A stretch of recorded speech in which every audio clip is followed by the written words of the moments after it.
Bonjour, aujourd'hui je vous présente le processus de création derrière cette toile intitulée « Mais où étais-tu caché ?» À tout de suite. Comme vous pouvez le voir, je commence ici en faisant des marques sur la toile avec un crayon aquarelle et je vaporise d'eau pour faire des marques plus fortes, plus importantes. Alors évidemment, il faut laisser sécher, ce qui fait que j'en fais sur plusieurs toiles et donc comme ça j'ai plusieurs toiles qui sont prêtes et pendant les temps de séchage je peux me attaquer d'autres toiles. J'ajoute la peinture directement à partir du tube sur la toile ici et je vaporise d'eau pour faire des coulisses comme ça, pour mélanger un peu mieux parce que c'est quand même assez épais.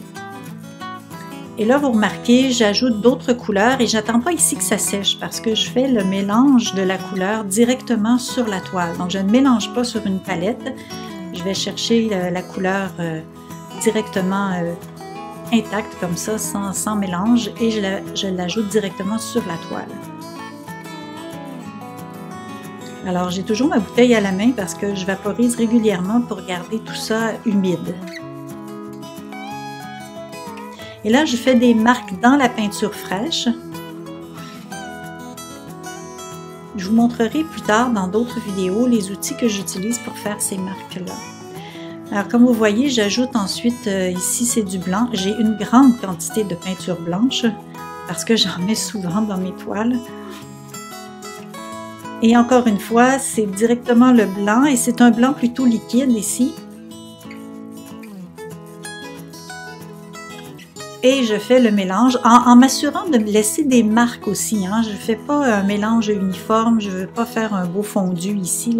C'est vraiment faire des marques pour que les coups de pinceau se voient. Moi, je ne veux pas les cacher, ces coups de pinceau. Moi, je trouve ça très beau, alors je garde les coups de pinceau très visibles.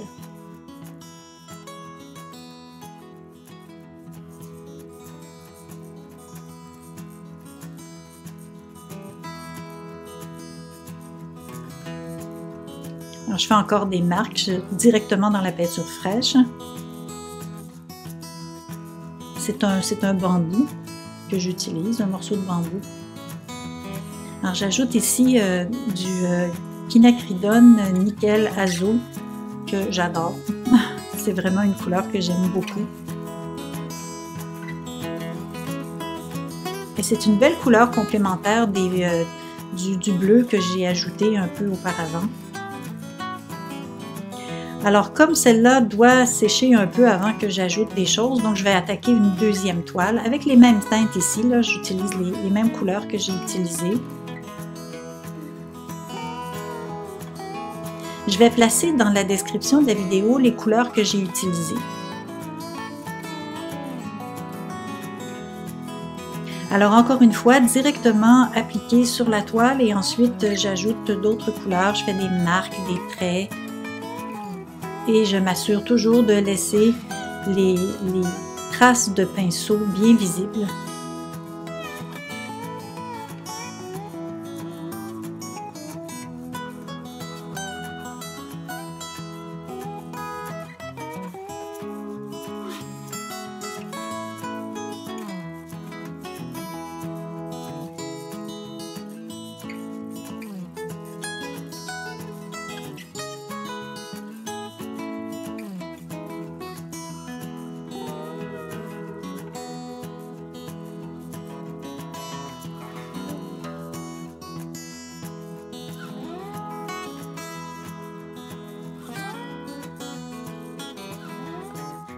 J'ajoute aussi des points souvent et là je suis en train d'asperger de gouttelettes de peinture blanche.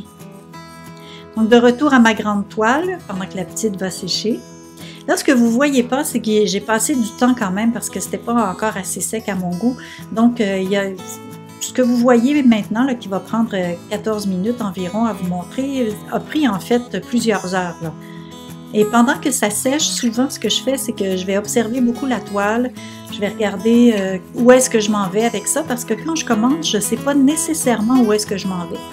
Mais en la regardant un peu, en la laissant se reposer, en la laissant de côté, puis en la regardant un peu de loin, Là, je la revire de côté aussi, je vois où je peux m'en aller avec cette peinture-là. Qu'est-ce qui est à modifier, qu'est-ce qui est à cacher, qu'est-ce qui est à garder. Et parfois, les gens me demandent, vous allez voir, là, je vais cacher des parties. Parfois, les gens me demandent, mais pourquoi est-ce que tu as peinturé en dessous si tu ne voulais pas les voir de toute façon? Bien, en fait, comme je vous ai dit, je ne sais pas vraiment au départ où est-ce que je m'en vais. C'est vraiment au fur et à mesure que je peinture que la peinture se développe, l'œuvre se développe devant mes yeux et là, je la guide un peu. Et si je vois qu'une partie n'est pas nécessaire, je l'enlève, je vais la cacher avec d'autres couleurs. Mais ce qui est intéressant souvent, c'est que les couleurs que j'ai mises en premier vont quand même transparaître un peu. Ça laisse quand même des marques, là, et c'est pas complètement blanc uniforme.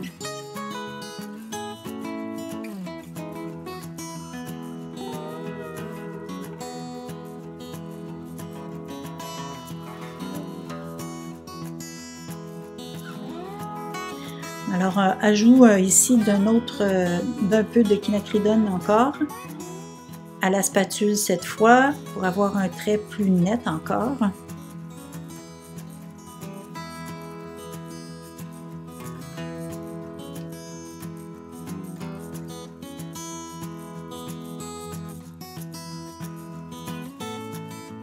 Alors, comme vous voyez, je trouve que le blanc était un petit peu trop blanc ici. Ça faisait une trop grande différence, un trop grand contraste, alors j'ai mis d'autres couleurs par-dessus.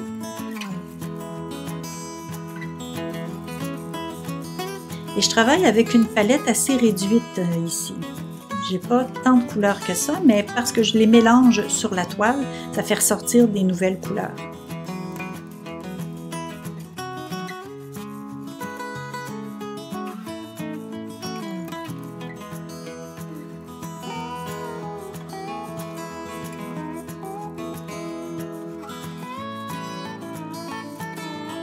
Alors, on retourne la toile pour voir de quoi elle a l'air de l'autre côté, pour essayer de voir si elle est bien balancée et pour parfois aussi voir si elle serait pas plus belle de ce côté-là.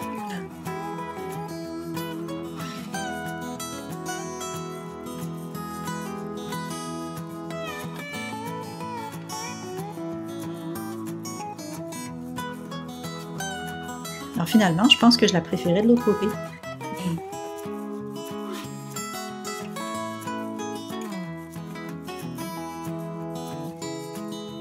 Alors, je passe un chiffon comme ça sur les taches que je viens de faire pour estomper un peu les contours, pour pas que ça soit aussi net.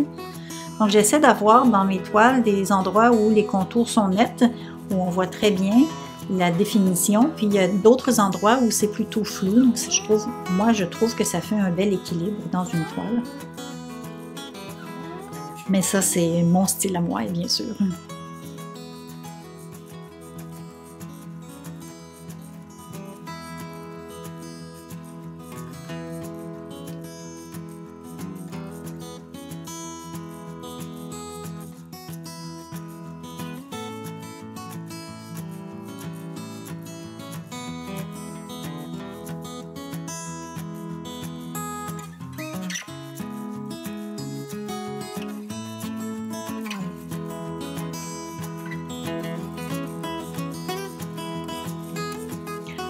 Alors, comme vous le voyez, cette partie-là ne me plaisait pas.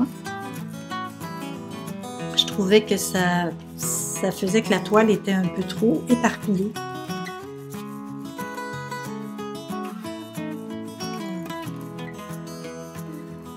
Alors, je m'assure ici que le blanc, c'est pas du blanc uniforme. Donc, c'est pour ça que j'ai mélangé un peu avec un peu de vert, un peu de bleu et un peu de quinacridone encore. Et là, je trouve que j'ai maintenant une toile dont le point d'intérêt se situe plutôt en bas à droite. Et le restant va me permettre de diriger le regard vers cet endroit-là. Je vais ajouter un peu plus tard, vous le verrez, je vais ajouter des marques.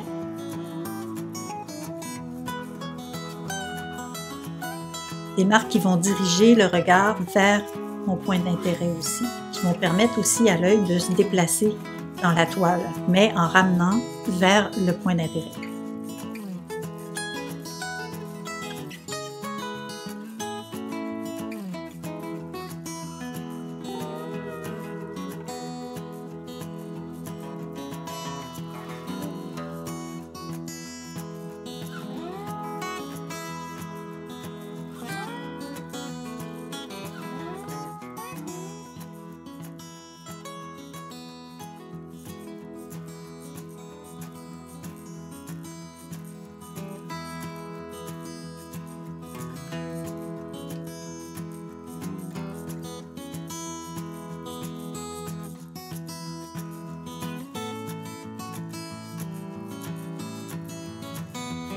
Alors j'ajoute des détails autour du point d'intérêt.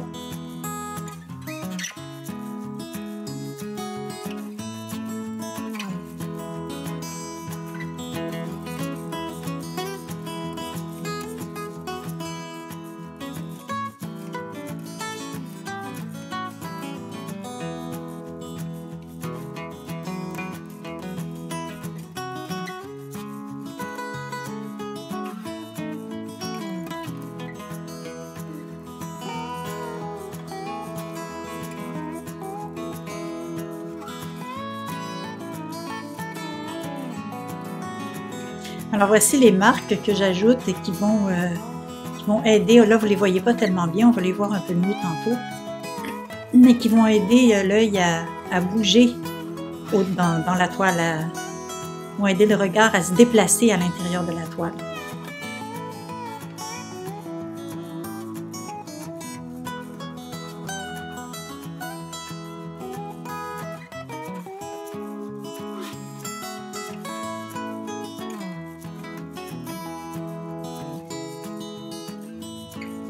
Alors voici les détails. Pour marquer, j'ai changé la couleur des petits points ici de quinacridone à bleu. Je trouvais que c'était plus joli. Et voici l'œuvre finale. J'espère que vous avez aimé cette démonstration et si vous avez aimé, abonnez-vous. Au plaisir!